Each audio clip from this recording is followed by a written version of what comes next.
నమస్తే, welcome to Andhra Prabha. This is Tejaswi. కారులో వచ్చిన అజ్ఞాత వ్యక్తులు కొన్ని ఫైల్స్ ను, వస్తువులను దహనం చేస్తున్న సంఘటన స్థానికంగా కలకలం రేపింది. కృష్ణా జిల్లా యనమలకుదురు కట్టపైన కొందరు అజ్ఞాత వ్యక్తులు ఫైల్స్ ను దహనం చేస్తున్న విధానాన్ని చూసి స్థానికులు ప్రశ్నించారు. పెద్ద ఎత్తున స్థానికులు గుమిగూడడంతో కారులో వారు పరారయ్యారు. అయితే స్థానికులు వారిని వెంబడించి కారును అడ్డగించి డ్రైవర్ ను పరిశీలించడంతో ఉన్నతాధికారుల ఆదేశంతో డాక్యుమెంట్లను దగ్ధం చేస్తున్నట్లు తెలిపారు.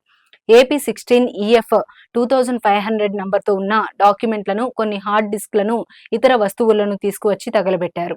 అవుట్ సోర్సింగ్ సిబ్బందిగా పనిచేస్తున్న వ్యక్తి కాగితాలు తగలబెట్టి పారిపోయిన సందర్భంలో స్థానికులు అడ్డగించి పట్టుకున్నారు.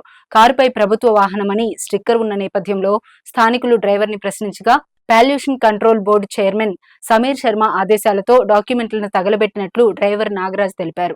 ఇప్పటికే పొల్యూషన్ కంట్రోల్ బోర్డు చైర్మన్ గా సమీర్ శర్మ రాజీనామా చేశారు. ఇప్పటికీ మద్యం మత్తులో నాగరాజును పోలీసులకు సమాచారం అప్పగించారు. విషయం తెలుసుకున్న పెనుమలూరు నియోజకవర్గం ఎమ్మెల్యే బోడే ప్రసాద్ అక్కడికి చేరుకుని తగలబడుతున్న డాక్యుమెంట్లను, హార్డ్ డిస్క్లను స్వాధీనం చేసుకున్నారు. గత ప్రభుత్వంలో చేసిన అక్రమాలు, అన్యాయాలు, స్కాములు బయటకు వస్తాయన్న సమాచారంతోనే విలువైన డాక్యుమెంట్లను తగలబెట్టినట్లు ఆయన ఆరోపించారు. దీని వెనుక మాజీ మంత్రి పెద్దిరెడ్డి హస్తం ఉన్నట్లు ఆయన ఆరోపించారు. ఈ స్కామ్ లో ఉన్నవారు చట్టానికి లోబడి శిక్ష తప్పదని హెచ్చరించారు.